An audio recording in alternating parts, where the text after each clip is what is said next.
Përshëndetje miq, sot jemi në ditën e dytë të sfidës time 100 ditore.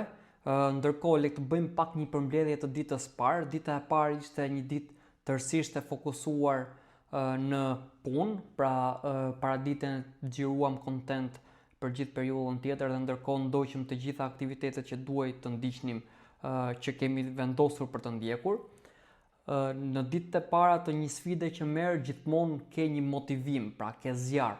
Edhe sfida të duket deri diku e lehtë, por do shikojmë nëse në vijim do vazhdojmë ta mbajmë apo jo, sepse zakonisht mbas disa ditëve ku edhe energjia dhe motivimi bie, aty është momenti ku ne duhet të tregojmë nëse kemi disiplinë, nëse mund ta vazhdojmë gjën apo mund të mbetemi në rrugë.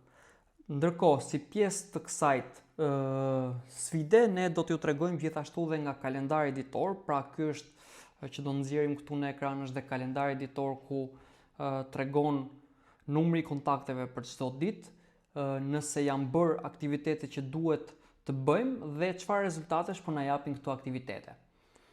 Le të shihemi në ditën e tretë.